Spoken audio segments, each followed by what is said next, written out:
Hello guys, আসসালামু আলাইকুম। আশা করি সবাই ভালো আছেন। তো দেখতে পাচ্ছেন আমি এই ২ জনকে স্কেটিং শিখাইতেছি। তো আপনারা বলেন যে এই কিছুক্ষণের মধ্যে স্কেটিং চালা শিখে গেছে।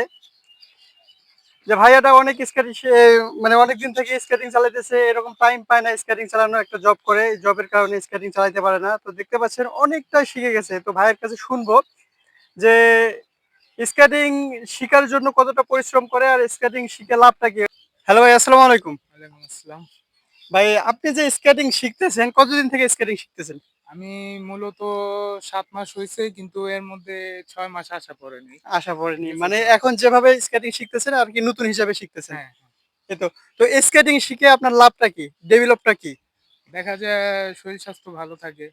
ঠিক আছে? তো আমার পায়ে আরকি সমস্যা দেখা যায় ওই ব্যালেন্সের জন্য আরকি অনেক হেল্প করে আরকি। ও আচ্ছা, আচ্ছা। তো স্কেটিং চালাতে একটা বিনোদন পাওয়া যায়, একটা মানে হ্যাঁ, মনের ভেতরে একটা শান্তিও লাগে, তাই না? হ্যাঁ, তো এইটাই কারণ অনেকে প্রশ্ন করে যে স্কেটিং আমরা শিখি কেন? স্কেটিং চালাই কেন? তো আপনারা জানতে পারলেন যে স্কেটিং আমরা শিখি কেন? স্কেটিং চালাই কেন? আর যারা ন্যাশনাল টিমে খেলতে চান, তারা ক্লাবে বড়, বড় ক্লাবে আছে। ক্লাব থেকে আরকি ন্যাশনাল টিমে খেলতে চান।